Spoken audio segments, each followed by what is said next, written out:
ስለረዳን ስለራራልን ምህረቱን በላያችን ስላጠነከረ ጌታን እንባርካለን። እግዚአብሔር የተባረከ ይሁን። ባለፈው ሳምንት ትምህርት ጀምረናል። እውነተኛ መንፈሳዊ ሕይወት የሚል ሀሳብ ነው ያነሳነው እና እውነተኛ መንፈሳዊ ሕይወት ደግሞ መገለጫ አለው ብለናል። መነሻችን ትንቢተ ሚልክያስ ነው። ታስታውሱ ከሆነ ትንቢተ ሚልክያስ የብሉይ ኪዳን የመጨረሻው መጽሐፍ ነው። በዛ በትንቢተ ሚልክያስ ላይ እግዚአብሔር ሰፊ የሆነ ሙግት ከህዝቡ ጋር ያነሳል እና መነሻው ታስታውሱ እንደሆነ በጣም ደስ የሚል ማለት እግዚአብሔር ምንድነው ያለው? ህዝቡን ወድጃችኋለሁ፣ ገና ሲጀምር ወድጃችኋለሁ ብሎ ነው የጀመረው እና ከዛ ግን በኋላ ያለው ወቀሳ ያለው ነቀፌታ ይህንን የሚያስብል አልነበረም። ግን እግዚአብሔር ኪዳኑን የማያጥፍ ኪዳኑን የማይሰብር የቃል ኪዳን አምላክ ስለሆነ እግዚአብሔር ይባረክ። ፍቅሩ በሁኔታዎች መካከል በቁመናዎቻችን እና በእኛ ሁኔታ የማይወሰን ሁል ጊዜ ጽኑና ለዘላለም የሆነ ስለሆነ እግዚአብሔር ይባረክ እና በህይወታችን መካከል አንድ የማንሰጋበት ሁነኛ ነገር ቢሆን የእግዚአብሔር ፍቅር ነው እና እነሱ ምንድን ነበር ያሉት? እግዚአብሔር ወድጃችኋለሁ ሲል ያው ቁመናቸው በሆነ መንገድ ስለሚያውቁት በምን ወደድከን ማለት በምን ወደድከን እና የእግዚአብሔር መልስ ምን ነበረ? ኤሳው የያዕቆብ ወንድም አልነበረም እና እኔ ኤሳውን ጠላሁ ያዕቆብን ግን ወደድኩ አለ።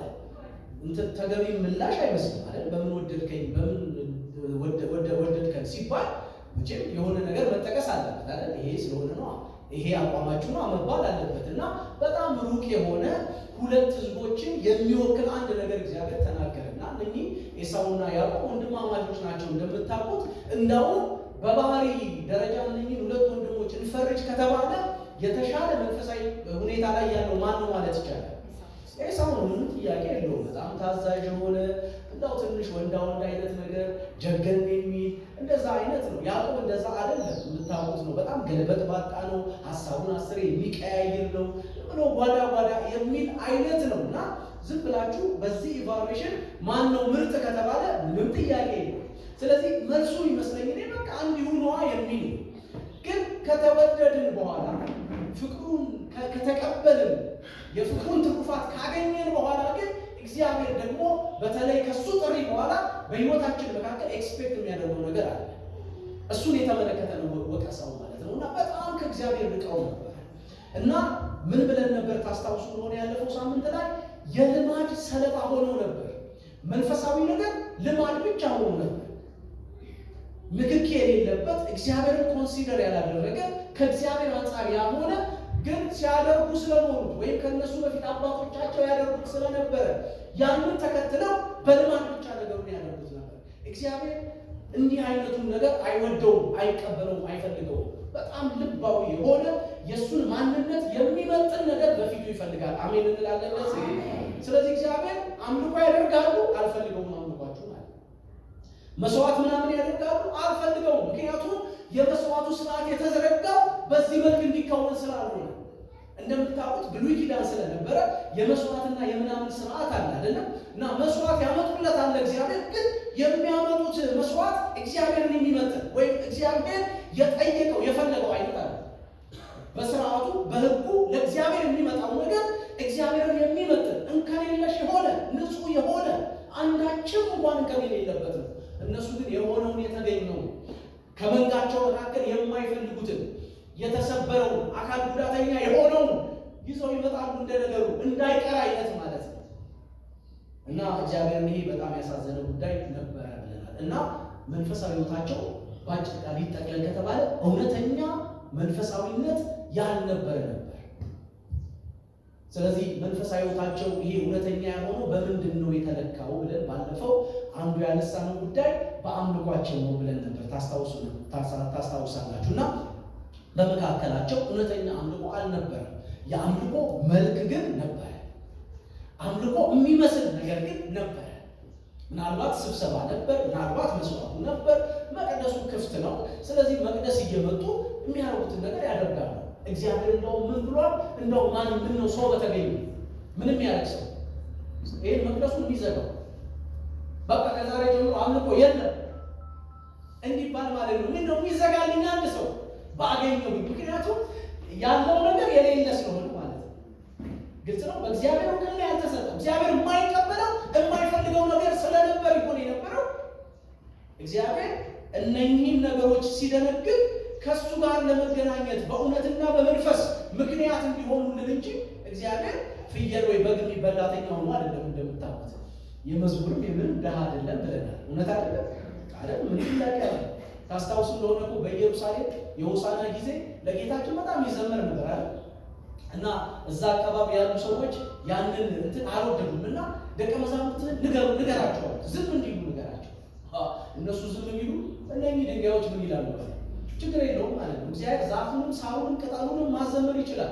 ደግሞ እንዳትረሱት በሰማያት መጽሐፍ ቅዱስ እንደሚናገር እልፍ ጊዜ እልፍ የተባሉ ሺህ ጊዜ ሺህ የሆኑ ሌላ ስራ የሌላቸው ለአፍታ እንኳን ከዚህ ኃላፊነት ከዚህ አገልግሎት የማይናጠቡ እግዚአብሔር የተባረከ ይሁን።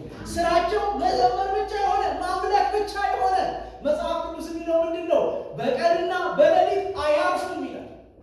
ስለዚህ እግዚአብሔር የዝማሬና የምናምን ደሃ አይደለም እና በጣም ከውስጥ የሆነው ነገር ይፈልጋል ማለት ነው። አያችሁ እግዚአብሔርን ያከበረ ያላቀ እና ያነሳ ነው። ይሄ እውነተኛ አምልኮ ያለው ጉዳይ የተገለጠው ከምን ጋር ተያይዞ ነው ብለናል? ከስሙ ክብር ጋር። ስሜን የምታቃልሉ ነው ያለው እግዚአብሔር። ጉዳያቸው አይደለም የእግዚአብሔር ስሙ የማንነቱ ወኪል ነው ብለናል። እግዚአብሔር ከስሙ ልንነጥለው አንችልም። የእኛ ስያሜ ብለናል አይደል? ትንንሽ የወላጆቻችንን ስሜት ሪፍሌክት ካደረገ እሱም ከሆነ ነው። እኔ ስንታየው ስሜ እንደምታውቁት የእናቴን ልጅ ለማግኘት የወጣችው የወረደችው ውጣ ውረዷን ያሳያል። ስንታየው የሚለው መከረኛ ስም ነው እንደምታውቁት እና እሱን ያሳያል። የአንዳንዶቻችሁም ስም እንደዛ ነው። አንዳንዴ አፍ ላይ የሚጣፍጥ ደስ የሚል አሁን ዘመነኛ ስሞች ስላሉ እንደሱ አይነት እናወጣለን። የእግዚአብሔር ስም እንደሱ አይደለም። እግዚአብሔርን የሚገልጥ ነው። እግዚአብሔርን የሚያሳይ ነው እና በአይሁድ ልማድ ደግሞ የእግዚአብሔር ስም በከንቱ አይጠራም።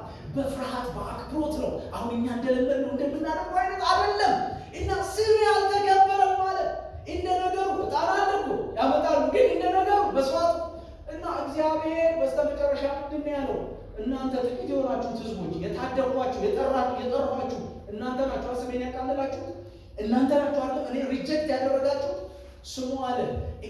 የኔ ስም በአሕዛብ መካከል ታላቅ ይሆናል አለ። ህዝቦች ሁሉ ለስሜ ያጥናሉ አለ። ባይዘው በሱ ድል ፈንታ ነው የተገኘ ነው አይደል? መጽሐፍ ቅዱስ እኮ ወደ ገዛ ወገኖቹ ምን አለ ይላል? መጣ፣ አልተቀበሉትም። ከዛስ ለተቀበሉት እኛ እዛ ውስጥ ነው የገባነው። ሃሌሉያ። ከፍጥረታችን በዛ እግዚአብሔር በመረጠው ማንነት ውስጥ ያለን አልነበር። የበረሃ ወይራ የተባለን ርቀን የነበርን ከተስፋው ቃል ከምስራቹ ርቀን የነበርን እግዚአብሔር በዚህ ኪዳን ውስጥ ነው ያስገባን። በዚህ አመፃ በኩል ነው የመጣ ነው እና ከኛ ከፍ ያለው የስሙ ክብር ያለበት እውነተኛ የሆነ አምልኮ ይፈልጋል። ኢየሱስ ጌታ ነው። እውነተኛ አምልኮ በጣም ድምቅ ያለ እንትን ማለት አይደለም። በጣም አሪፍ ነው ድምቅ ሲል ወርሺፕ ምናምን አሪፍ ነው። ግን እሱ አንዳንዴ እንዲሁም ይመጣል። በነገራችን ላይ ጥሩ ትሬኒንግ ምናምን ሲኖር፣ ጥሩ ቅላጼ ሲኖር፣ ጥሩ ኪቦርዲስት ሲኖር ምናምን ይመጣል። ጉዳዩ ከዛ ያልፋል። አሁን በየአካባቢው ታያላችሁ በጣም ቀላጭ ዘማሪያን አሉ የሚስረቀረቁ ምናምን።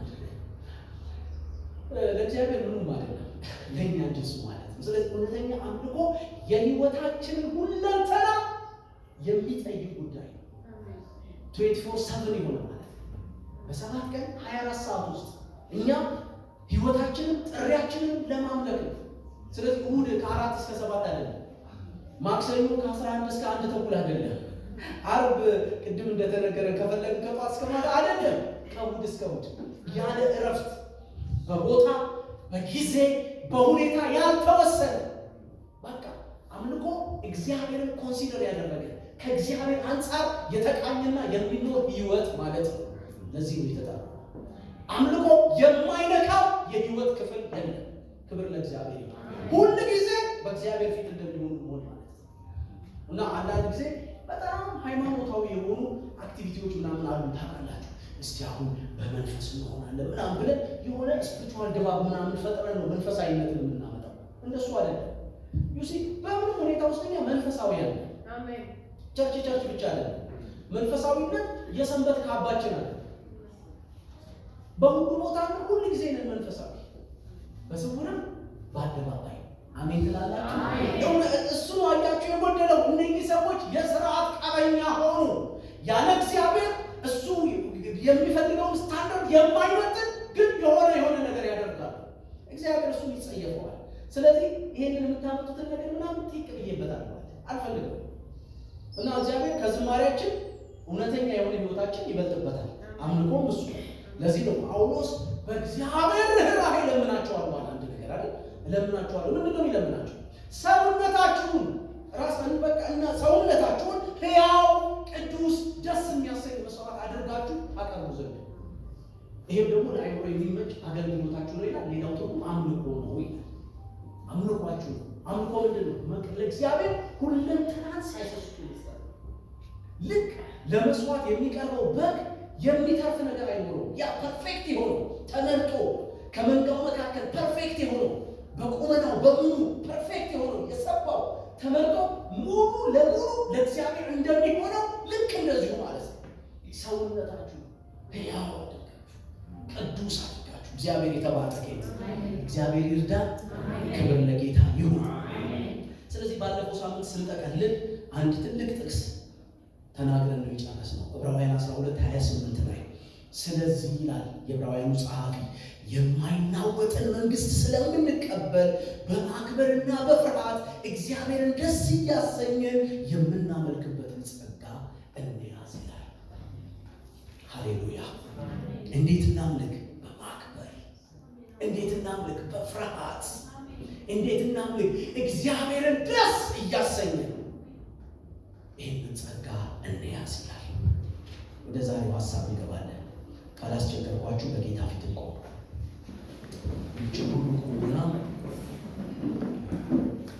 የእግዚአብሔር ቃል ከሚልክያስ መጽሐፍ ላይ ከምዕራፍ 2 የተወሰነ፣ ከምዕራፍ 3 የተወሰነ፣ ከምዕራፍ 4 የተወሰነ ክፍል አነባለሁ። በጣም ልባችሁን ከቃሉ ጋር አድርጋችሁ እያስተዋላችሁ እንድትሰሙ ይፈልጋለሁ።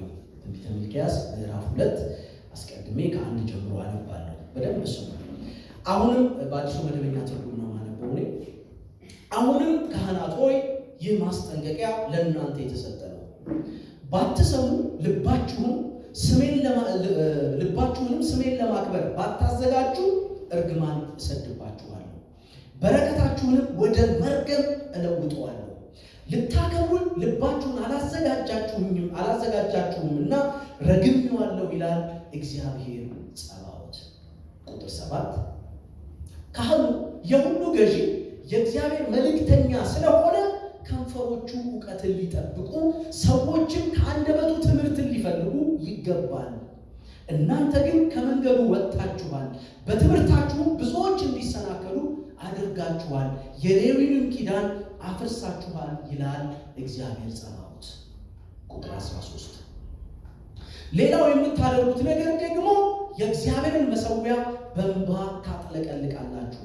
ከእንግዲህ ወዲያ ቁርባናችሁን ስለማይመለከትና በደስታ ከእጃችሁ ስለማይቀበል ታለቅሳላችሁ፣ ትጮኻላችሁ። እናንተ ለምን የሆነ ብላችሁ ትጠይቃላችሁ። የሆነው የትዳር ጓደኛህን አጋርህንና የቃል ኪዳን ሚስትህን አታለሃልና እግዚአብሔር በአንተና በወጣትነት ሚስትህ መካከል ላለው ቃል ኪዳን ምስክር ስለሆነ ነው። እግዚአብሔር አንድ አላደረጋቸውም? ምን በሥጋ በመንፈስም የእርሱ ናቸው። ለምን አላደረጋቸው? ፈሪሃ እግዚአብሔር ያለው ዘር ይፈልግ ስለነበረ ነው። ስለዚህ በመንፈሳችሁ ራሳችሁን ጠብቁ፣ ከወጣትነት ሚስታችሁ ጋር ያላችሁን ታማኝነት አታጓድሉ። ፍቺን እጠላለሁ ይላል የእስራኤል አምላክ እግዚአብሔር። ልብሱን በግፍ ድርጊት የሚሸፍነውን ሰው እጠላለሁ ይላል እግዚአብሔር ጸባዖት። ስለዚህ በመንፈሳችሁ ራሳችሁን ጠብቁ፣ ታማኝነታችሁም አይጓደል። ምዕራፍ 3 ቁጥር 7 ከአባቶቻችሁ ዘመን ጀምሮ ከትእዛዛቶቼ ፈቀቅ ብላችኋል፣ አልጠበቃችኋቸውም። ወደ እኔ ተመለሱ፣ እኔም ወደ እናንተ እመለሳለሁ ይላል እግዚአብሔር ጸባዖት። እናንተ ግን የምንመለሰው እንዴት ነው ትላላችሁ። ሰው እግዚአብሔርን ይሰርቃልን? እናንተ ግን ትሰርቁኛላችሁ። እናንተ ግን እንዴት እንሰርቃለን ትላላችሁ። አስራትና መባ ትሰርቁኛላችሁ። እናንተም መላው ሕዝባችሁን ስለምትሰርቁኝ የተረገማችሁ ናችሁ። ምዕራፍ 3 ቁጥር 14 እንዲህም ብላችኋል፣ ስሙ በደንብ እግዚአብሔርን ማገልገል ከንቱ ነው። እርሱ የሚፈልገውን ሁሉ በማድረግ በእግዚአብሔር ጸባዖት ፊት ሐዘንተኞች ሆነን በመመላለስ ምን ተጠቀምን? አሁን ግን ትዕቢተኞችን ብሩካን እንላቸዋለን። ክፉ አድራጊዎች ይበለጽጋሉ፣ እግዚአብሔርን የሚፈታተኑ ያመልጣሉ። ቁጥር 16 በዚያን ጊዜ እግዚአብሔርን የሚፈሩ ሰዎች እርስ በርሳቸው ተነጋገሩ። እግዚአብሔር አደመጠ ሰማቸውም። እግዚአብሔርን ለሚፈሩና ስሙን ለሚያከብሩ በእርሱ ፊት የመታሰቢያ መጽሐፍ ተጻፈ። እኔም በምሰራበት ቀን እነርሱ የገዛ ገንዘቤ ይሆናሉ ይላል እግዚአብሔር ጸባዖት። አባት የሚያገለግለው ልጁን እንደሚታደግ ሁሉ እኔም እታደጋቸዋለሁ። መጨረሻ ምዕራፍ 4 ቁጥር 2 ስሜን ለምትፈሩ ለእናንተ ግን የጽድቅ ፀሐይ በክንፎቿ ፈውስ ይዛ ትወጣለች። እናንተም ከጋጥ እንደተለቀቀ አንበሳ እየቦረቃችሁ ትወጣላችሁ። እጆቻችንን እናንሳ፣ ልባችንን ከፍተን እናመሰግንሃለን። ቅዱስ አባታችን እግዚአብሔር ሆይ በዚህ ቀን እንደገና ልባችንን ወደ አንተ እናነሳለን። ጌታ ሆይ አንተን በመፈለግ በማክበር በመውደድ መንፈስ ሆነን ጌታ ሆይ ልባችንን በፊትህ እናተጋለን። እንድትረዳን ጸልያለሁ። ልባችን በመንፈስ ቅዱስ የተከፈተ ይሁን። በዚህ ቀን ጸልያለሁ። ኃያል ቃልህ በመካከላችን ይመላለስ። ከቃልህ የተነሳ ብዙ ፈውስ በመካከላችን ይሁን። ልባችንን በዚህ ቃል ኮሙኒኬት እንድታደርግ ጸልያለሁ። በቃልህ በኩል እግዚአብሔር ዓላማህን ያንተን አጀንዳ እንድትፈጽም ጸልያለሁ። ለቃልህ በዚህ ያሉ የወንዶች የሴቶች ልብ ሁሉ የተከፈተ ይሁን።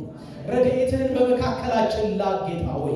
ቃልህ ምኞታችንን ያሸንፍ፣ ፍላጎታችንን ያሸንፍ። ከጠማማ መንገድ ከማይገባ ሕይወት በጌታችን በኢየሱስ ክርስቶስ ስም በቃል ስልጣን ክብርና ኃይል መመለስ እንዲሆንልን ጸልያለሁ። ለቃልህ እውነተኛ ዋጋ እንድንሰጥ እንድትረዳን እለምንሃለሁ። በዚህም ቀን የምንማረውን ትምህርታችንን ባርክልን፣ መንፈስ ቅዱስን ያገልግለን ጸልያለሁ። በመካከላችን በልዩ ልዩ ቋጠሮ ጥያቄና እንቆቅልሽ ውስጥ ላሉ ሰዎች ጸልያለሁ። በጌታ በኢየሱስ ስም ያንተ ረድኤት ያግኛቸው። የትኛውን ቀንበር ከመካከላችን ይሰባበር። ሸክም ሁሉ ከሕዝብ ላይ ይንከባለል። የታመሙ ይፈወሱ፣ በጌታ በኢየሱስ ስም ይፈወሱ። ምናልባት እግዚአብሔር ሆይ በቤታቸው ሕመምተኛ ጥለው የመጡ እግዚአብሔር ሆይ እንዲህ ባለ ጭንቅ ውስጥ ያሉ ጸልያለሁ። ሕመምተኞቻቸውን በጌታ በኢየሱስ ስም ፈውስላቸው። እጅህ ለማዳን እግዚአብሔር ሆይ ወደ የቤቶቻቸው ትዘርጋ። የጠላት ክፉ ምክርና እቅድ ከመካከላችን ይፍረስ። የጨለማ ኃይላት የተዋረዱ ይሁኑ። ጊዜያችንን በመንፈስ ቅዱስ ባርከን። አሜን። ክብር ለእግዚአብሔር ይሁን።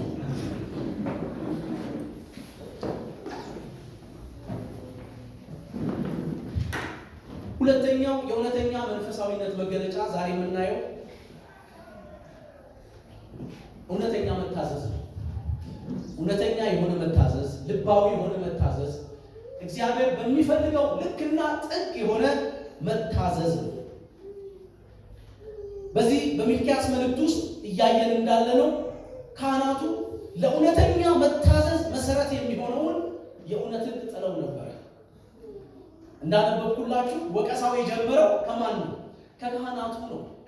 ካህናቱ የሚጠበቅባቸው ነገር አለ። ካህናት ስለሆኑ፣ የሕዝብ አለቃ የሕዝብ መሪ ስለሆኑ፣ የመንፈሳዊ ዓለም አስተዳዳሪዎች ስለሆኑ የሚጠበቅባቸው ነገር አለ።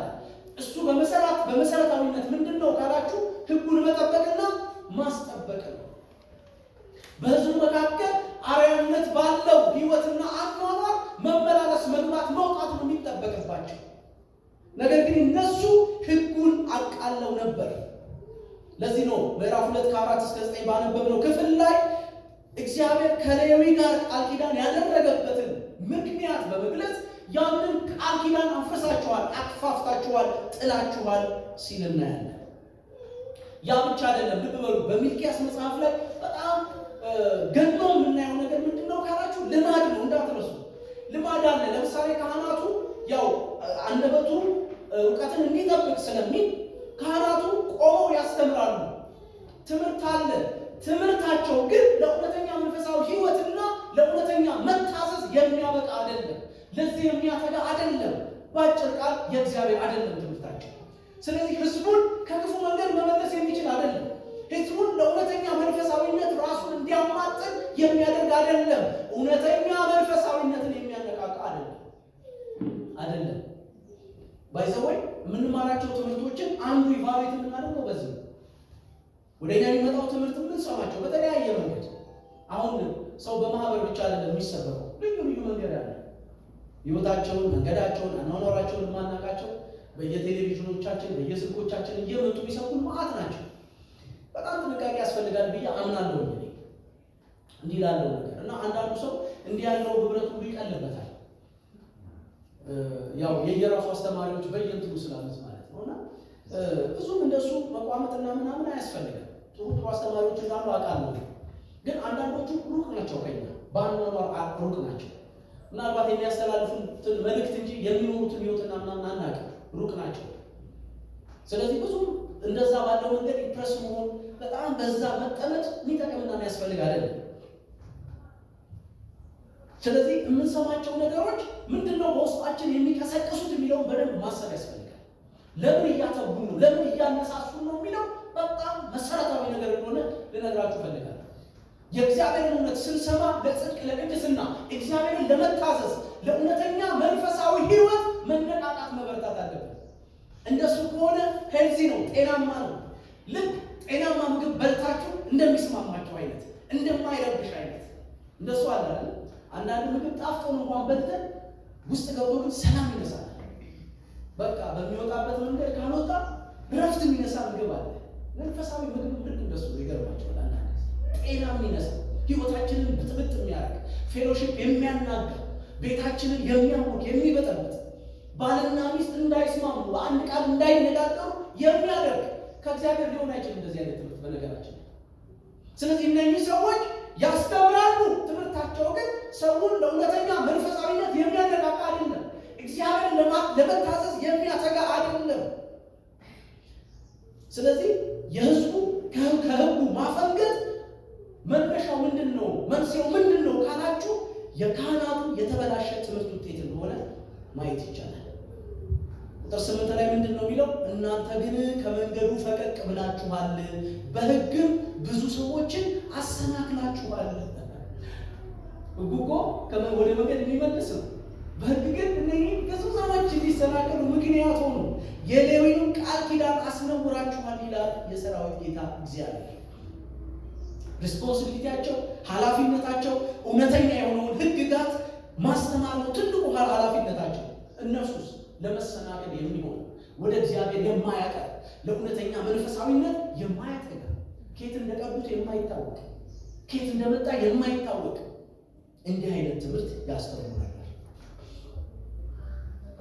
ከፍተኛ ተወቃሾቹ ይህንን የሚያቀርቡት ካህናቱ ናቸው። ምንም ጥያቄ የለውም። ሚልክያስ መጽሐፍ ላይ በከፍተኛ ሁኔታ ነው ሲወቀሱ የምታዩት። ይሄ ማለት ግን ህዝቡ ደግሞ አይወቀስም ማለት አይደለም። እርጉሞች ትሆናላችሁ የሚል ቃል ነው ያያችሁ። ከባድ ነው። እግዚአብሔር ይሄንን ሲቀጣ ከባድ ነው። አንዳንድ ጊዜ ለዚህ ነው እንደ ህዝብ መጠንቀቅ ያለብን። ማምለጫ የለንም፣ ሰበብ የለንም። በተለይ በአዲስ ኪዳንማ ምን እንደው በአዲስ ኪዳን እኮ ታስታውሳላችሁ። እናንተ ከቅባቱ ስለተቀበላችሁ እንደውም የሚያስተምራችሁ አያስፈልጋችሁም ይላል። መንፈስ ቅዱስ በእኛ ስላለ እሱ ደግሞ ወደ እውነት ሁሉ የሚመራ ስለሆነ አያችሁ። አሁን ሰው በዛ ልክ መንፈስ ቅዱስን አንደርስታንድ ስለማያደርግ ከመንፈስ ቅዱስ በጣም ሩቅ ስለሆነ ወይም መንፈስ ቅዱስን የሚገነዘብበትና የሚፈልግበት በጣም ውስን የሆነ እይታና አስተሳሰብ ስላለው እንጂ መንፈስ ቅዱስ ጋይድ ሲያደርገን እንዲህ ይህን ከመሰለ ስህተት፣ እንቅፋት፣ ወጥመድ፣ የተበላሸ አካሄድ በአግባቡ ፕሮቴክት እንሆናለን። እግዚአብሔር የተባረከ ይሁን። ሃሌሉያ። ለዚህ ጉባኤ ይህንን ብስለት እመኛለሁ።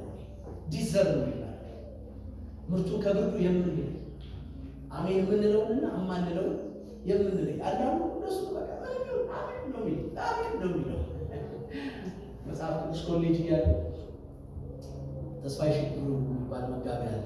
ታውቁት ይሆናል አንዳንዶቻችሁ። ኢትዮጵያ ማኑኤል ያለው ወንድም ነው ለመክሊያ ያውቁታል። እና ኮሌጅ አብረን የተማርነው እና ተስፍሽ አንድ ቀን ይሰብካል እና አሜን በሉ ይላል። በስብከቱ ይላል አሜን እንላለን እኛ እና አንድ አሌክስ የሚባል ወንድም አሜን አይደል እንደዚህ ብሎ ተቀምጧል። እና ተስፍሽ ተጫዋችም ስለሆነ አሜን በሉ ሲል ሁላችንም አሜን አለ። አሌክስ አለ። አሌክስ አሜን አትልም ሲለው አልልም ማለት ሲገባኝ ነው የሚለው። እንዲህ አይነት ቆፍጣና ሰዎች ያስፈልጉናል አይመስላችሁም?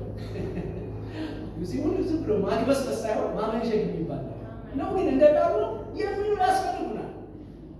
ከተጠያቂነት ማምለጥ ስለማይቻል እሱ እኮ ነው ማለት ስለማይቻል ካህኑ እኮ ነው ማለት ስለማይቻል መንፈሴን ሰጥቼ የለ ይላል። ሳይሰስት እኮ ነው መንፈሱን ይሰጠናል። ታስታውሳላችሁ ጌታ ኢየሱስ ስለ እግዚአብሔር ሲነግረን የሰማይ አባታችሁ እንዴት አይነት ደግ ነው፣ እናንተ እንኳን እኛ ያው ምድራዊ አባቶች ክፉዎች ናችሁ፣ ግን ለልጆቻችሁ እንዴት ናችሁ አለ አይደል? ዳቦ ካለ ድንጋይ የሚሰጥ ወላጅ አለ? የፈለገ ክፉ ቢሆን አሳሲ ግን ጥባብ ይሰጣል። እናንተ ክፉዎች ስትሆኑ የሰማይ አባታችሁስ መንፈሱን እንዴት አብልጦ አይሰጣችሁ ይላል። ሃሌሉያ። ስለዚህ መንፈስ ቅዱስን ሰጥቶናል እግዚአብሔር። በሱ በኩል ዲዘርቭ እናደርጋለን እና ዝም ብለን በተቀደደልን ሁሉ መንፈስ ውሃ አንሆንም። እንመረምራለን፣ እንጠይቃለን። እግዚአብሔር የተባረከ ይሁን። ስለዚህ ካህናቱ ተወቃሾች ናቸው። ካህናቱ ብቻ አይደሉም፣ ግን ህዝቡም ደግሞ ተወቃሽ ነው። ለምን? እግዚአብሔር ከሚፈልገው ታማኝነት፣ ታዛዥነት ጎድሎ ስለነበር፣ እግዚአብሔር ከሚፈልገው መታመን ጎድሎ ስለነበር እግዚአብሔር ያነሳቸው ጉዳዮች በጣም ሲሪየስ የሆኑ ጉዳዮች ናቸው። እነሱን እኔ ማነሳለሁ።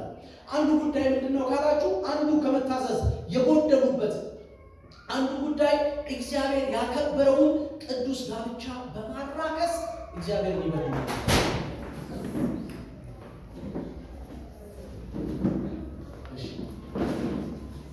እሺ ወደዚህ ሐሳባችን ወደዚህ እግዚአብሔር ያከበረውን ቅዱስ ጋብቻ በማራከስ እግዚአብሔር ይበድላል ነበር። ከኔ ጋር እናንተ ያው የወጡት ወንድሞች በሚሰጡ ሪፖርት መሰረት እርምጃ ወስደናል። እግዚአብሔር ያከበረውን ቅዱስ ጋብቻ በማራከስ እግዚአብሔር ይበድሉ ነበር። ሚክያስ ምዕራፍ 2 ላይ ከቁጥር 2 ጀምሮ ከቁጥር 10 ጀምሮ የምናየው እሱ በጣም ሲሪየስ የሆነ በጣም ከባድ የሆነ በጣም መራር የሆነ እግዚአብሔር እነኚህ ወንዶቹ እንደምታውቁት ዓለም ወንዶቹ ስለነበረ ወንዶቹ ከመቅደሱ ጋር ከፍተኛ ንክኪ ያላቸው ቤታቸውን በከፍተኛ ሁኔታ ይበድላሉ። በቤታቸው የሚስቶቻቸው እንባና ለቅሶ አለ። በቤት የሚስቶቻቸው እንባ አለ፣ ለቅሶ አለ። በቤታቸው ከፍተኛ ግፍ አለ፣ በደል አለ። ወንዶቹስ መቅደስ ናቸው። የቤታቸው ጩኸት ሌላ ነው፣ የቤታቸው እንባ ሌላ ነው። እነሱስ እዚህ ለእግዚአብሔር አለንልህ ይሉታል። አልቀበላችሁ እሪ ትሉታላችሁ፣ ትጮኻላችሁ፣ ታለቅሳላችሁ። አልቀበላችሁ ቁርባናችሁ አልቀበልም። ለዚህ ነው ቅድም ያልኳችሁ እግዚአብሔር የሕይወታችን ሁለንተና አምላክ ነው። አሜን ነው ወይ? የመዝሙራችን ብቻ አይደለም፣ ለየኔ የስብከቴ ብቻ አይደለም፣ የምናገለግል ሰዎች አይደለም። ዩሲ ምናልባት ገንዘብ አብዝታችሁ የምትሰጡ ሰዎች የእሱ ብቻ አይደለም። ለእግዚአብሔር የሆነ ነገር አንሞላለት። እግዚአብሔር እኮ ታስታውሳላችሁ መዝሙር ላይ እንደሱ አላለም እንዴ? እኔ የምፈልገው እውነተኛ ፍትህ የነገሰበትን ሕይወት ነው እንጂ እኔ ቢርበኛ አማክራለሁ ያላል እግዚአብሔር። እንግዲህ ምራቆን እኮ በሺህ ተራሮች ላይ ያሉ እንስሳት እኮ የኔ ናቸው አለ አይደል? በቃ ከእነሱ እኮ አንዱ ነው ስጄ እበላለሁ። እኔ ለአንተ ሳልነግር እኮ ይናረጋል። በምድር ልብ ውስጥ የተሰወረው ሀብቴ ማን ነው አለ እግዚአብሔር። ለእግዚአብሔር ምን ሆናለት አይደለም። አያችሁ አንዳንድ ጉዳይ አስፈላጊ ቢሆንም እግዚአብሔርን ግን ምን ማታልልበት አይደለም። ይሄ በትዳር ውስጥ ላለንና ወደፊት ደግሞ እግዚአብሔር በትዳር ለሚባርከን ሰዎች ሁሉ ነው ሲሪየስ መልእክት። ይሄ በጣም ያለንበት ጊዜ ከባድ ጊዜ ስለሆነ ማለት በጣም መንፈሳዊ ለዘብተኝነት እየገነነ ያለበት ጊዜ ስለሆነ ማለት ሰዎች መንፈሳዊ ሕይወታቸው ሾቆ ግን በጣም የሆነ መንፈሳዊ ድባብ ፈጥረው እንደ ጥሩ እንደ ቆንጆ መንፈሳዊ ሰው የሚንቀሳቀሱበት ሕይወታቸው ፈራርሶ ዩሲ በጣም መሰረታዊ የሆኑ የእግዚአብሔር እውነታዎች በሕይወት ሁለንተና አጉድለው ግን ደግሞ ምንም ማድረግ የሚችሉበት ከፈለጉ የእግዚአብሔር ሰው መሆን የሚችሉበት ከፈለጉ ባለቻች የሚሆኑበት እንደሱ አሰቡ አታዩ አታውቁ አይመጡላችሁ። አሁን ሰዎች ለመፍረድና ምናምን አይደለም፣ ግን በቃ የተቻለ የሚመስልበት እግዚአብሔር ከኛ መንፈሳዊ ድባብ ውጭ ያለ የሚመስልበት በጣም ከባድ ነው። በጣም ከባድ ነው። መንፈሳዊ ነገር እጅግ ዲፕ ነው፣ እጅግ ጥልቅ ነው። መንፈሳዊ ነገር ከእግዚአብሔር አንጻር የሚከናወን የሚደረግ እግዚአብሔር ይርዳል። ታስታውሳላችሁ አንድ እንደ ምሳሌ የሚነገር ነገር አለ። አሜሪካ ነገር ነው እንደምታውቁት ከዘረኝነት በጣም የገነነበት ጊዜ ነው። አሁንም እንደሱ ምንም ብዙ ልዩነት ግንኙነት የለውም። እውነት ለመናገር ዝም ብሎ አንዳንዱ ነገር ወረቀት ላይ እና ምናምን ያለ እና አንድ ጥቁር አሜሪካዊ የሆነ ወንድም ወደ ቸርች ይሄዳል። የሚታወቅ ምሳሌ ነው፣ ታውቁታላችሁ። ወደ ቸርች ይሄዳል። ጥቁር ነው እሱ በቀለው። ከዛ ምንም አልመሰለው፣ ቸርች ነው ክርስቶስ የሚመለክበት እና የዝማሬው ድምፅ ይሰማል። እዛ ያለው ድባብ ሁሉ መንፈሳዊ ነው፣ ደስ ይላል። እና ልቡ እየቸኮለ ደስ እያለው ነው ወደዛ አዳራሽ ለመግባት እየቸኮለ ያለው። ከዛ ሲደርስ አትገባም ነበር። ቤተክርስቲያን አይደለም ነው ግን አትገባም። ለምን አልገባም? የነጮች ነው። እውነተኛ መንፈሳዊ ሰው ስለሆነ ይሄ እንደ ቀላል ሊቀበለው አልሆነለትም ማለት ነው። ልቡ ተሰበረ፣ በጣም አዘነ እና ወደዛ ርቆ ሄዶ አንዱ ደረጃ ላይ ቁጭ ብሎ በጣም ተከዘ። ከዛ አንድ እጅ ነካው እና ቀና ሲል አንድ ሰው ነው፣ ለምን ታዝናለህ? ዋይ ያን እግዚአብሔር ነው አስወጥቶ ያ የነካው ኢየሱስ ነበር።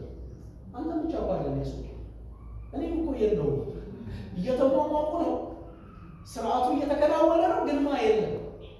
እግዚአብሔር ይታደገናል። አያችሁ አንዳንዱ ጉዳይ ላይ ይሄን በጣም ስታወሩት በየቤታችንም ተንበርክከን ምናልባት ያለ ጌታ ሊሆን ይችላል። ምክንያቱም የሚፈልገው ከሌለ ቀልቡን ልቡን ወደኛ የሚያደርግ ነገር የለም። እውነተኛ መንፈሳዊ ህይወት በጣም ቲፕ ነው። በገባን ልክ እንደው በጣም ጥንቅቅ ስላለ ፐርፌክት ስለሆነ አይደል ነገር አይደለም ማወራው፣ ግን የልባችን ቅናት መንፈሳዊ ጥማታችን በዚህ ልክ ከፍ ሊል ይገባል። እግዚአብሔር ይራራል። በጣም እንደነገሩ ከሆነ ይሲ እንዳንለምደው መደበኛ የሆነ ኖርማል የሆነ አንዳንድ ጊዜ እያነጻጸረ ምንድነው እንደተናስ የሚያገለግሉት አንዳንድ ሰዎች እንደሱ ባለፈው ከወጣቶች ጋር ትምህርት ስለነበር አንስተን አንድ ሰው አንድ ወንድም ትዳሩን አፈረሰ። ክርስቲያን የሆነ ወንድም ትዳሩን በቀላሉ አፈረሰ። ከዛ ያስደነግጣል ነው ያስደነግጣል። የሆነ ሰው ትዳሩን ፈታ ሲባል በኢየሱስ እንኳን የሚል አንድ ሰው የለም። አያችሁ ስለለመድ ነው ያስደነግጣል። ፈታ። ከዛ የደነገጡ ወንድሞች እንዴ ምን ሆነ ነው አሉት። ክርስቲያን አይደለም ወይ? መጽሐፍ ቅዱስ እኮ ይሄንን ጠቅሰው እግዚአብሔር እኮ እንዲህ ብሏል፣ ጌታ ኢየሱስ እኮ እንዲህ ብሏል ሲሉት አይ እኔ ሞዴሌ ፓስተር ነው። ምን ማለት ነው? ፓስተሩ ምንድን ነው ማለት ነው? ፈት ነው ማለት ነው። ይህን ጉዳይ ስናገር ትዳራችሁ ምናልባት ከአቅም በላይ በሆነ መንገድ እናንተ ቀጥ ያለው መንገድ መርጣችሁ የተሰነካከለባችሁ የተበላሸባችሁ ሰዎች እናንተ የሚመለከት አይደለም። ሸፍጠኞችን፣ ቢተኞችን ለእግዚአብሔር ሕግ ግድ የማይሰጣቸው ምኞታቸውን እንጂ የእግዚአብሔርን እውነት የማይከተሉትን እነሱን የሚመለከት ሁላችንም ጥንቃቄ ያስፈልገናል። እግዚአብሔር ይርዳን። በእግዚአብሔር ፊት ልኩን እውነተኛውን ለመኖር ማለት ነው እና በእግዚአብሔር ዓይን ጋብቻችንን የትዳር ሕይወታችንን ማየት ያስፈልገናል። በማዓይን በእግዚአብሔር ዓይን እግዚአብሔር እንደሚያየው በዚህ ክፍል ላይ እግዚአብሔር የቀደመውን ነገር በነቢዩ በኩል ያስታውሳል። እግዚአብሔር ሰራሽ ነው ጋብቻ፣ ሰው ሰራሽ አይደለም። የሰው ፍላጎት፣ የሰው ጥማት፣ የሰው ጥያቄ ውጤት አይደለም ጋብቻ እግዚአብሔር ሰራሽ ነው። አሜን እንላለን። እግዚአብሔር ሰራሽ ነው። የሰው እጅ የለበትም፣ የሰው ጥያቄ የለበትም። አዳም ፕሮፖዛል አላቀረበም። በፍጥረት መጀመሪያ ላይ አላቀረበም። በቃ ብቻዬን ያው ለምን ከለምዳ ሜዳያውን ከሜዳ ሰጎንም ከሰጎን ጋር ናት እኔ ብቻዬን ብሎ አይደለም። እግዚአብሔር ራሱ አየና ብቻውን ባይሆን ጥሩ ነው አላለም። ሰው ብቻውን እንዳይሆን ትውልድ ደግሞ እንዲቀጥል። ምን አይነት ትውልድ? እዚህ ሚክያስ ላይ በጣም ትልቅ ነገር ነው የተጠቀሰው። ፈሪያ እግዚአብሔር ያለው ትውልድ፣ እኔ የሚፈራ ትውልድ እንዲቀጥል። ክብር ለእግዚአብሔር ይሁን። ስለዚህ ስንጋባ የምንጋባው ለእኛ ፊሊንግና ምናምን አይደለም፣ ለእግዚአብሔር ፍላጎት ነው፣ ለእግዚአብሔር ዓላማ ነው የምንጋባው። አሜን ትላላችሁ? አዎ፣ ለእግዚአብሔር ፕሮግራም ስንወልድ አይንን በአይን ማየት አበሻ ደስ ይላል። አይኑን በአይኑ ማየት እንኳን አይንን በአይን አየት ነው። አይንን በአይን ከማየት ያልፋል ዓላማው። እግዚአብሔር ልጆች ሲሰጠን ለእኛ አይደለም ለእርሱ ነው፣ በአደራ ነው የሚሰጠን። ልጆች የእግዚአብሔር ስጦታዎች ናቸው። የሆድ ፍሬ የማዋጋ ነው ይላል። የእርሱ ነው፣ የእኛ አይደለም። ይህን ደግሞ መጽሐፍ ቅዱስ ላይ እንደ ማሳያ የሚሆኑ ብዙ አሉ። ታስታውሳላችሁ፣ ይስሐቅ ተወለደ በአብርሃም ቤት እና የሆነ ቀን ላይ እግዚአብሔር የእሱ እንደሆነ እንዲያም አምጣዋለሁ የምትወደውን አለ አንድያ ልጅን ምን በልልኝ ሰው ዋነኛ የሚሰበጥጥ እንትን አለ ለመስበክ ደስ የሚል ግን ደግሞ አስቡትስ ልጅህን አምጣና በቃ ሰው ነው ረደው ነው ሌላ ምን እንትን የለም። አይደል? እንደሱ በቃ ያንተ አይደለም። ይሄንን እንድንረዳ ሐና ታስታውሳላችሁ፣ ለልጅ ስንት ዓመት ነው ያማጠችው? ስንት ዓመት? ምናልባት 10 ዓመት በላይ ሊሆን ይችላል። ብዙ ዓመት ነው ያማጠችው። ከዛ ልጁ ግን ሲመጣ ራሷ መጨረሻም ስትጸልይ በቃ ለአንተ የሚሆን ስጠኝ አለች። ሳትጠግበው ወደ መቅደስ ይዛ ሄዳ ለእግዚአብሔር ሰጠችው። በእኛ ሕይወትም እንደሱ ለእኛ ፕሮግራም አይደለም የምንወልደው፣ ለእግዚአብሔር ነው። ክብር ለእግዚአብሔር ይሁን። እና ጋብቻ እንደሱ ነው። ግልጽ የሆነ ዓላማ አለው። ቁጥር 15 ምንድን ነው የሚለው? እግዚአብሔር እኮ አንድ አድርጓቸዋል። እግዚአብሔር አንድ አደረጋቸው። ምን ባልና ሚስቱ እናስ በስጋ በመንፈስም አንድ ናቸው። በጣም ዳይናሚክ የሆነ ጥምረት ነው። የሚያስገርም ጥምረት ነው። በስጋ በመንፈስም። ባለፈው እዚህ ለወጣቶች ትምህርት ስለነበር ነግሬያቸዋለሁ። አንድ በጣም የምናከብራቸው ፓስተር ቲቻ የሚባል ስለ ጋብቻ ጊዜ ሲናገር ምን አለ? ፓስተር ቲቻ ብዙ ሰው ስለ ፍቺ ሲያወራ የሚቀለው አለ። ስለ ፍቺ ሲያወራ የሚቀለው የሁለት ሰዎች መለያየት አድርጎ ስለሚያስብ ነው አለ። በቃ ሴቷም በራሷ መንገድ ትሄዳለች፣ እሱም በቃ አለቀ። ምንም ነው የማይመስለው። እንደው ያንን ሀብት ስሜት አሉት ልጆቹ ሴትና የት ብሎ ነው የሚያስበው አይደል? እንደሱ ነው። እና እነሱ አይደለም ማለት ጋብቻ ይሄው ሁለቱ ስንት ናቸው? ይሄው አንድ ናቸው። ስለዚህ ጋብቻ የሁለት ሰዎች መለያየት ሳይሆን የአንዱ እንደዚህ ሁለት ቦታ መሆን ነው። ለሰው አስቡታ ሆረር አይደለም። አንድ ሰው ሁለት ቦታ እንደሱ የሚገርማችሁ ቀላል ነገር አይደለም። እና እኛ የልጆች ሳይኮሎጂ ምናምን ብለን ነው የምናስበው። በቃ ከተፋታ በኋላ አይደለም። እግዚአብሔር በስጋ በመንፈስም አንድ አላደረጋቸውም ወይ? እኔ ፍቺ እጠላለሁ አለ። ይህን ማን ያለው? እግዚአብሔር ነው። እኔ የምጠላቸው ለምሳሌ ዱባ ወጥ እጠላለሁ እንደማለት እንዳይመስላችሁ። ምንም ምክንያቱም ዱባ እኔ ብጠላ የሚወድ ሰው ሊኖር ስለሚችል በቃ የሆነ ነገር እኔ እጠላለሁ፣ እኔ ቡና እጠላለሁ። እንደሱ አይነት አይደለም። እግዚአብሔር እጠላለሁ ሲል ከሱ ቅዱስ ባህሪ በመንግስቱ ካለ የኑሮ ስርዓት የተጻረረ ጸያፍ የሆነ ነገር ነው ማለት ነው። ነገሩ ጠላዋለሁ ሲል ለዚህ ነው ቅድም ያልኳችሁ አንዳንዱ ነገር እንዳንለምደው ዝም እንዲለን ይገባል። ይህንን ስትሰሙ ይሰጥጣል። ንርገሙ በኢየሱስ ስም። ይሄ አይሆንም። አሜን ነው። ክብር ለእግዚአብሔር ነው። ያለ ነገር ነው አንበል። ያለ ነገር አይደለም። በእግዚአብሔር ዓለም ይሄ የለም። በእግዚአብሔር እውቀት ይሄ የለም። የሚጋቡ ሰዎች አንዴ ለዘላለም እንደተጣመሩ እግዚአብሔር ነው። ይህንን በደሉ፣ ይህንን ትልቅ ግድፈት ሰሩ። በጣም ነው የሚገርመው። በጣም ነው የሚያሳዝነው። አሁን በጣም ሞደርን በሆነው ዓለም ውስጥ ሰዎች የሆነ በቃ ከጋብቻ ጋር የተያይዞ ያለው ትብሉ ምናምን ያስቡና በቃ ሞክረዋለሁ ካልሆነ ይቀራል ይላሉ። አሁን እንደሱ አይደለም። እንደሱ የሚገባበት አይደለም። በእግዚአብሔር አጀንዳ፣ በእግዚአብሔር ፕሮግራም በደንብ አስልተን በደንብ አስበን ኢየሱስ ጌታ ነው። እግዚአብሔር ይርዳል። እና እነዚህ ሰዎች አያችሁ እንደዚህ አይነት ግፍ ይፈጽማሉ። ከዛ መንፈሳውያን ግን ናቸው። በሚስቶቻቸው ላይ ይሄዳሉ፣ ይበድላሉ፣ ሚስቶቻቸውን ያስለቅሳሉ። አንዳንዶቹ ፍቺ ፈጽመዋል፣ ግን መንፈሳዊ ናቸው። ችለዋል፣ መቅደስ መምጣት ችለዋል፣ መስዋዕት ችለዋል፣ የሆነ መንፈሳዊ ነገር ማድረግ ችለዋል። እግዚአብሔርስ ጥቅ ይይበታል። እግዚአብሔር ይሰውራል። እኛ በጣም ሳትስፋይድ ሆነ፣ ግን ይሄን ጣሪያ ባያልፍስ ጉዳይ ኪሳራ አይደለም። የዜሮ ብዜት ማለት በሁላችንም መንፈሳዊ ሕይወትና እንቅስቃሴ እንደሱ። አንዳንዱ ሰው የልማድ ቀን በቃ መጸየው ነው የሚያስብ። እንደዚህ አይነቱ ሰው እዚህ ጋር ቆሞ በጥሩ ሁኔታ ፐርፎርም ማድረጉ ነው የሚያስብ። ለእግዚአብሔር ይሄ ምንም አይደለም። በነገራችን ላይ በመጨረሻው ቀን የሚያሸልመን አኗኗራችን ነው አይደለም። ለቁ እንደ ጌታ ወይ እኮ ወደ 6000 የሚጠጋ ስብከት ሰብኬ እላለሁ ብሎ እግዚአብሔር በሳቅ ሊሞት ነው የሚችለው። የምን ስብከት ነው? ስብከትና ኑሮ ከተባለ ለስንት ዝማሬ ጌታ ሆይ እንደሱ ነው አይደል? አላወቅኳችሁ ማቴዎስ 7 አታስታውሱ? ጌታ ሆይ በስም እኮ ሊያው እነሱ ከኛ በጣም ከፍ ያለ ነው። አጋንንት አውጥተዋል፣ ፈውስና ምን አከናውነዋል አይደል? ኧረ ስንት ተአምራት በስም አድርገን አላወቅኳችሁ። ልክ አንዳንድ ጊዜ አንዳንድ ሰው ወጥሮ ይዛቸዋል። ይሉኝታ ካልያዛችሁ እንዴ የሆነ ቦታ ተገናኝተን ነበር እኮ ኧረ እንደዚህ እንደውም ሂሳብ ከፍዬልህ አይመጣልህም ማለት ነው። ያው እኛ እንደሱ አናስብም። ያው ይሉኝታ ምናምን ስለሚይዘን ምናምን እንላለን። ጄኒ ኮን አልመጣልኝ አላወቅኩም እንላለን። በጣም ኪሳራ ነው። እና እነዚህ ሰዎች እንዲህ አይነት ህይወት ነው ያሳለፉት። በስም እኮ አድርገናል፣ ይዋሽ እኮ አይደለም።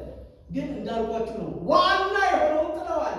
ሜጀር የሆነውን እግዚአብሔር የሚፈልገውን የሚቀበለውን ነገር ጥለዋል። ስለዚህ የዜሮ ብዜት ሆነ ማለት ነው። እግዚአብሔር ይርዳል።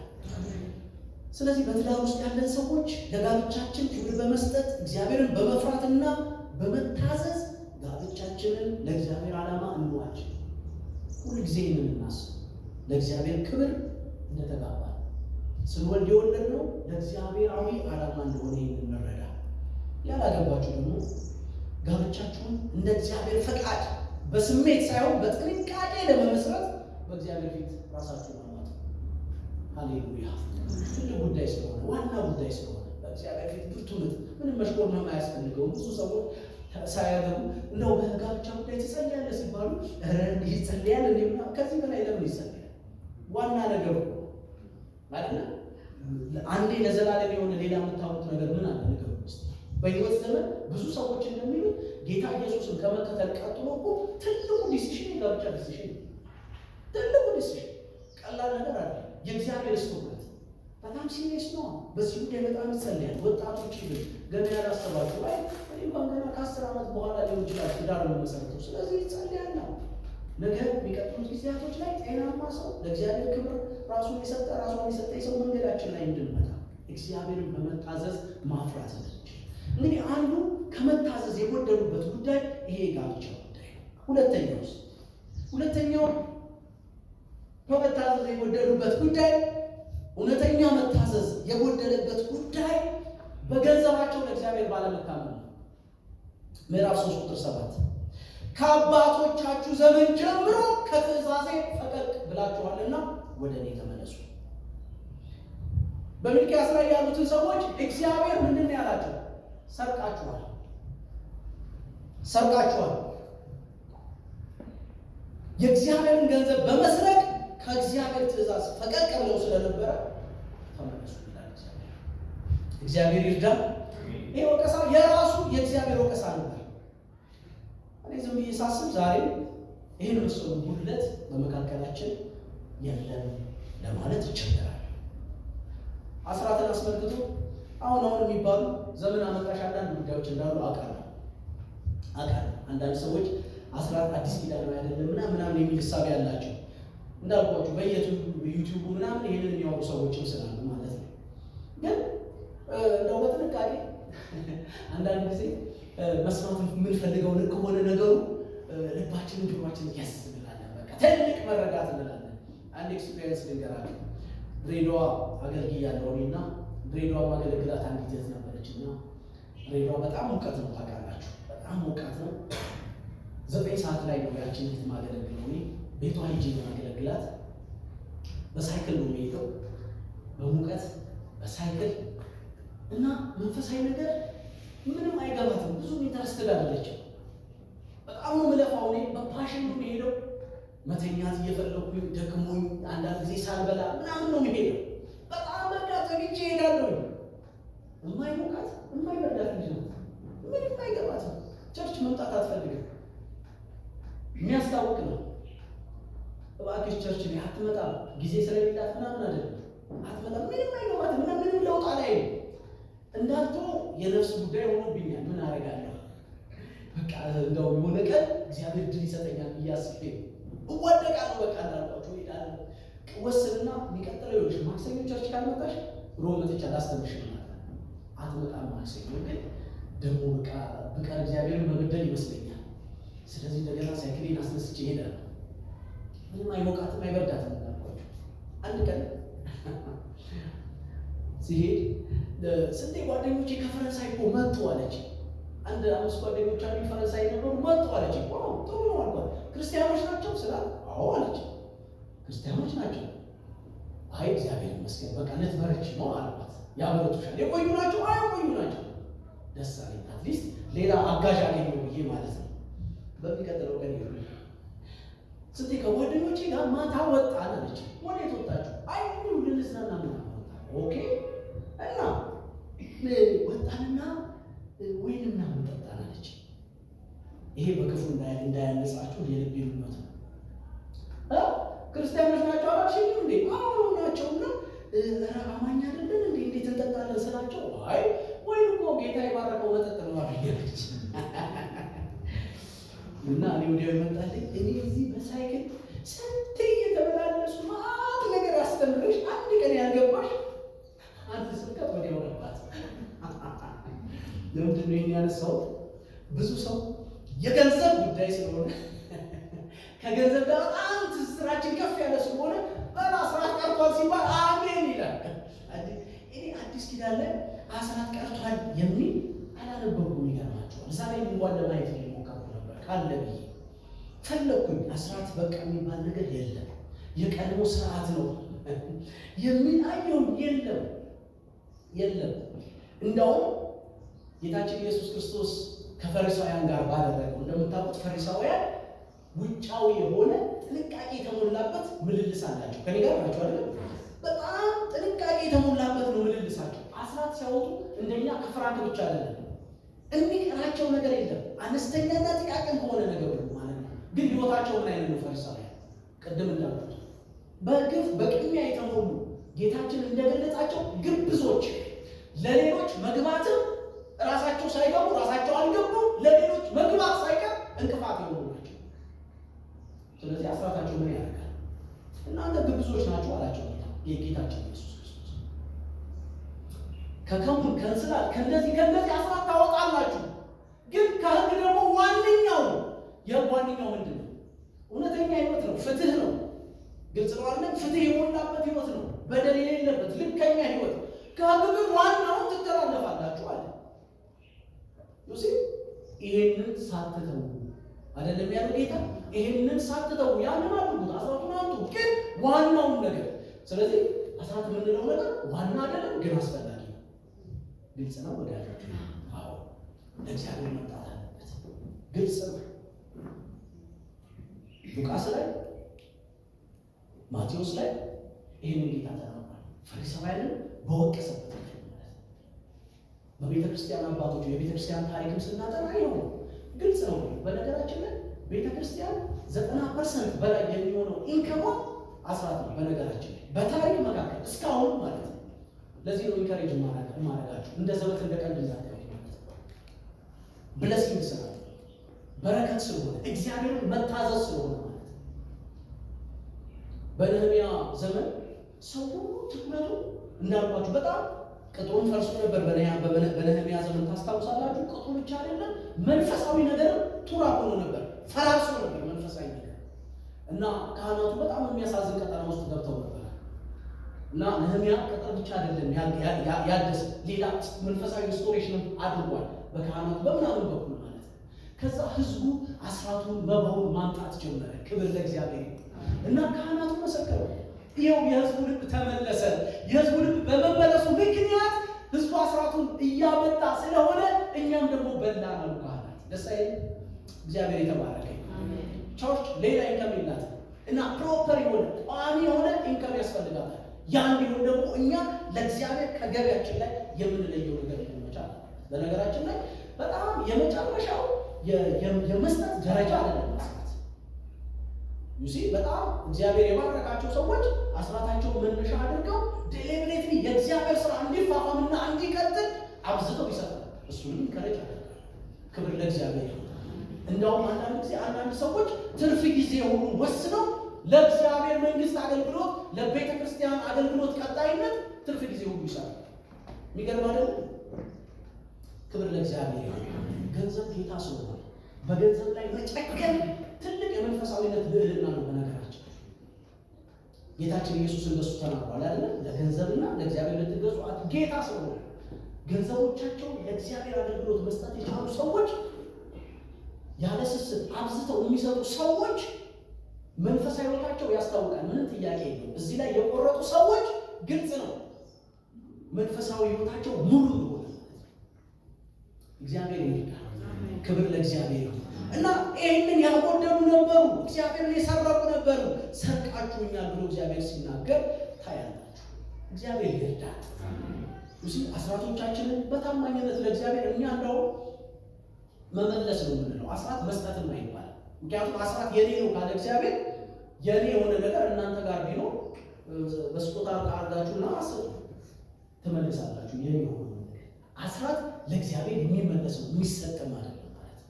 መታሰሳችንን በዚህ ማሳየት መቻል አለብን። ገንዘብ የሚያገለግለን ሃሌሉያ የሚያገለግለን ባሪያ እንጂ በላያችን የሚሰለጥን ጌታ ሊሆን አይገባው። እግዚአብሔር ይርዳል። ብዙ ሰው እንደዙ አሁንማ መንፈሳዊ ዓለም ራሱ ስለተዘባረቀ ሰዎች ወደ እግዚአብሔር ቤት ኮንትሪቢዩት ለማድረግ አይደለም የሚመጡት። በነገራችን ላይ ለማገልገል በጉልበታቸው፣ በጸጋቸው፣ በገንዘባቸው ለማገልገል አይደለም የሚመጡት። የሆነ ነገር ለማግኘት ነው። አይታችኋል። ባለፈው ብያለሁ። ሰው ቡኩን ይዞ ቡኩ ላይ ዘይትና ውሃ ለማስጨረስ እንትን ይመጣል። ለሆነ ነገር ነው የምንመጣው። ሶሪ እንደሱ አይደለም። እኛ እኮ ይኸው ቀራንዮ ይበቃናል። ከዛ ከፍ ያለ ነገር ትፈልጋላችሁ? ምን ያደርግልናል? ይኸው እኛ ተደርጎልን ተቀብለን ነው እዚህ የመጣነው። አሁን እዚህ መተን ምን ልሆንልን ነው ማለት ያለብን? አሜን ነው። ምን ልሆንልን? የቱ ጋር ነው ቆም? ሃሌሉያ በቃ ላገልግል ባለኝ ነገር ሁሉ በጉልበቴ፣ በገንዘቤ፣ እግዚአብሔር በሰጠኝ ጸጋ፣ በሪሶርሴ ሁሉ የምንኖረው ለሱ ስለሆነ ማለት ነው። ክብር ለእግዚአብሔር ይሁን። በጣም ስግብግብ የሆነ ኮንሱመር ክርስቲያኒቲ አሁን እያቆጠቆጠ ነው በየቦታው። እና ሰዎች ምን አገኛለሁ ብለው ነው ወደ እግዚአብሔር ቤት የሚከባሉት። ታውሶ እናንተ በጣም ጥሩዎች ናቸው። ብዙ ቦታ ግልጽ ነው። ምንድን ነው ያገኘሁት? ምን ይሰጠኛል? ሰጠ፣ ልጁን ሰጠ። ከልጁ የሚበልጥ የሚሰጠን ሌላ ነገር የለውም። ደግሞ ልንገራችሁ፣ በልጁ ሰትስፋይድ አልሆንን እንደሆነ ምንም ይሰጠን ዓለምን እጃችን ላይ ቢያስገባልን ሰትስፋይድ አለ። እውነት አይደለም? በቃ ኢየሱስ የበቃው ሰው እንኳን ገንዘቡን አይደለም ሕይወቱን ለእግዚአብሔር ያመጣል። ቅድም አለው አይደለም? ሰውነታችሁ ሐዋርያው ጳውሎስ መስክሯል። በመስጠት በጣም የተመሰከረላቸው ቅዱሳን ነበሩ፣ የመቄዶንያ ክርስቲያኖች እና በኢየሩሳሌም ለነበረ ችግር ሐዋርያው ጳውሎስ ፈንድሬዝ ያደርግ ነበር እየዞረ። ከዛ መቄዶንያዎችን ሲያስባቸው እንደኛ አይነት ነበሩ መሰለኝ። ብዙ ችግር ውስጥ ያለው ብዙ በገንዘብ ያልተትረፈረፉ ናቸው እና እሱ ስለሚያውቅ ዘለላቸው። ጳውሎስ አዘኑበት። ኮንትሪቢዩት ማድረግ ይፈልጋል። የእግዚአብሔር ስራ ልክ ነው የለንም እና ጳውሎስ ተደነቀ። የድህነት ጥልቀት ውስጥ ነው ያሉት። ልግስናቸው ግን የዛ ተቃራኒ ነው። የሚያስገርም አይደለም? የሚያስገርም ልግስና። ተደነቀ። አሪያ አረጋቸው ጳውሎስ፣ ሞዴል አረጋቸው ጳውሎስ። ክብር ለእግዚአብሔር ይሁን። ለእግዚአብሔር ስራ አስፈላጊ የሆነ ጊዜ ሁሉ አስራቶቻችን እንደ ግዴታ ነው የምንሰጠው። በነገራችን ላይ እንደ አማኑኤል እኛ ኢቲካል ኮዳችን ላይ ሆኗል። በአስራቱ ታማኝ ያልሆነ ሰው ዲስኳሊፋይድ ነው፣ አገልጋይ መሆን አይችልም። እንደ አማኑኤል ነው የምላችሁ። ይሄ መመሪያና ደንብ ምንም ጥያቄ ይሲ ግን እሱ ብቻ አይደለም። አስራት የመስጠት መጀመሪያ መጨረሻው አይደለም። እነዚህ ሰዎች አያችሁ ይሄንን አድርገው ነበር፣ ይሄንን አድርገው የእግዚአብሔርን ቤት ይበድሉ ነበር። እግዚአብሔር ያለው አልታዘዛችሁም። እግዚአብሔር የተባረከ ነው። ስለዚህ በገንዘቦቻችን ስንታመን ለእግዚአብሔር ያለንን ታማኝነት እናረጋግጣለን። በገንዘቡ ላይ የጨከነ እውነተኛ ጌታው ማን እንደሆነ ወስኗል ማለት ነው። ሃሌሉያ! ገንዘብ ጌታ አይደለም፣ ኢየሱስ ነው ጌታዬ ብሏል ማለት ነው። ሃሌሉያ! ስለዚህ በአጠቃላይ የዛሬው ሐሳቤን ለመጠቅለል ዛሬ ጨርሳለሁ ብዬ ነበር፣ አልጨረስኩም። ስለዚህ መጣደፍ የለብኝም። የሚቀጥለው ሳምንት እንጨርሳለን። ሶስተኛው ነጥብ በአጠቃላይ በመንፈሳዊ ዓለም መታዘዛችን መሰረታዊ ነገር ነው። አሜን እንላለን። የእግዚአብሔርን ቃል የምንሰማበት መሰረታዊ ምክንያት ምንድነው? ቃል መታዘዝ እንዲበዛልን ነው። በነገራችን ለኢንተርቴንመንት አለ በጣም ውይ ዛሬ ደስ ይል ነበር። አይ እነሱ አይደለም። እኔ ዛሬ ስለሆነ አይደለም ይሄን ብላችሁ ሁሉ ጊዜ እግዚአብሔር ምን አለኝ የሚል ሜንታሊቲ ያስፈልጋል። ቅድም ፊሽ ቆሞ ነበር ጸሎት ላይ ብዙ ነገር እያለ እግዚአብሔር እየተናገረ ነበረ ምን አለኝ የሚለው ምንም ልብን ከፍቶ ማሰብ ያስፈልጋል። ክብር ለእግዚአብሔር። እና አሁን የእግዚአብሔር ቃል ለኢንተርቴንመንት ፍጆታ የሚውል ሆኗል። ሶሪ በጣም ደስ ነው የሚለን እንጂ እግዚአብሔር ምን እየፈለገ እንደሆነ በህይወታችን ሰርቻለሁ። በጣም አደገኛ ነገር እንደሆነ ልነግራችሁ እወዳለሁ። እግዚአብሔር ይርዳል። እና እግዚአብሔር እኛን እንደሱማ ከሆነ አዲስ አበባ ላይ ያለ ነው ብሔራዊ ቲያትር ምናምን መሄድ ይቻላል። እዛ ኢንተርቴንመንት አለ። የቃላት ጨዋታ ምናምን ሆነ የምንፈልገው እዛ ሄደን ፈታ እንላለን። ብዙ ቲያትሮች አሉ ደሳስ የሚሉ እነሱም እንኳን አንዳንድ ጊዜ ትልቅ የህይወት ነገር ይዘው ነው የሚሰሩት። እንደው ዝም ብሎ ለኢንተርቴንመንት ፍጆታ ብቻ አይደለም፣ ዘና እንድንል ብቻ አይደለም። እንድንማር ነው። እግዚአብሔር ደግሞ የሆነ በቃ እንደው መጥቶ አይደል በቃ የሆነ ነገር ልበላቸው ብሎ አይደለም። ዛሬ የሰማችሁትን ነገር እግዚአብሔር ሲሪየስ ይተናገራል። አሜን እንላለን። አሜን። ታስታውሳላችሁ አንደኛ ሳሙኤል 15:22 ላይ እግዚአብሔር ተናገረ፣ ለሳኦል ተናገረ፣ አማሌቅን ፈጽመህ አጥፋልኝ። የእግዚአብሔር ትእዛዝ ግልጽ አይደለም? ከሊቅ እስከ ደቂቅ ምንም እንስሳቱ ምንም እንዳይቀር ፈጽመህ አጥፋልኝ። ከዛ ሄደ። እግዚአብሔር እኮ ትልቅ እድል ነው የሰጠው። ለዘመናት እግዚአብሔር ልብ ውስጥ የነበረ ያንን ሕዝብ የመበቀልን አጀንዳ ሳኦል እጅ ላይ መጣ። ይሄ እኮ በጣም ትልቅ ፕሪቪሌጅ ነበር። ሳኦል ይህንን አላስተዋለም። ሄደ። ከሄደ በኋላ ንጉሱ ሲያየው በቃ ንጉስ መማረክ ደስ ይላል። አያችሁ ይዞ በቃ እንትን በቃ አክት ማድረግ ፈለገ ንጉሱን ማለት ነው። ከዛ እዛ ደግሞ የበሬዎችና የምናምን ሰማ። ሲያያቸው የሰቡ ናቸው። አይ እነኚህ ዝም ብለው እንትን ከሚሉ ለመስዋዕት ደግሞ ይምጡዋል። ይሄንን አድርጎ የእግዚአብሔርን ትእዛዝ እሱ በመሰለው መንገድ ሞዲፋይ አድርጎ ፈጽሞ ግን እርግጠኛ ነበር እግዚአብሔርን እንደታዘዘ። እግዚአብሔር ሲሪየስ የሆነ ነገር ወደ ሳሙኤል ላከ። ታስታውሳላችሁ አይደለ? ሳኦል ንቆኛል ነው ንቆኛል። ስለዚህ ኢሚዲየትሊ ሄድ መንግስቱ ከሱ ተቀዳለች። በቃ የሳኦልና የኔ ጉዳይ አልቋል አለ እግዚአብሔር። ከዛ እግዚአብሔር ሰው ሰዓት ለብሶ ሰዓት ቆርሶ ሄደ። ምንድነው የሆነው? ልክ ሳሙኤል እንደመጣ ሲያል ሳኦል ወጣ። የእግዚአብሔር ሰው ተባረክ አለ። የእግዚአብሔርን ትእዛዝ ፈጽሜያለሁ። አልፈጸምክም።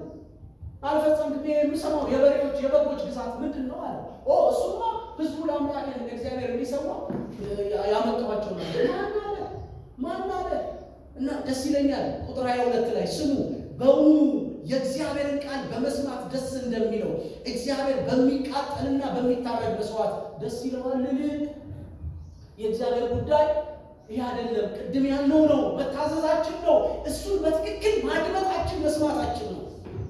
መታዘዝ ከመስዋዕት ማዳመጥን ያማራ በስም ከማለት ነው።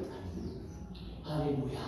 ምንም ከብሎ ነው እግዚአብሔር ብሎ ከሆነ ማቴቨር እንታዘዛለን። አይናችንን ጨፍነን እግዚአብሔር ብቻ ይሆን እንጂ ክብር ለእግዚአብሔር። ስለዚህ እንዳትረሱ ወዳጆች ሆይ አንዱ የመንፈስ ሕይወታችን መገለጫ እውነተኛ መታዘዝ ነው።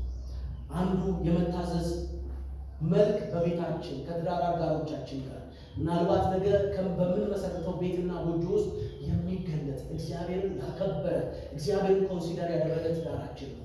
ሁለተኛው መታዘዝ በገንዘቦቻችን ለእግዚአብሔር ያለን መታመን ነው። እግዚአብሔር ይርዳል። ገንዘቦቻችን እኛና ቤታችንን ብቻ ሳይሆን እግዚአብሔርንና መንግስቱን የሚያገለግሉ ይሁኑ። ይሄ ሲሆን የእግዚአብሔር መንግስት ይሰፋል። ለእግዚአብሔርም ደግሞ እውነተኛ የሆነ መታዘዛችን ይገለጣል። እግዚአብሔር ይርዳል። ሳምንት እንቀጥላለን።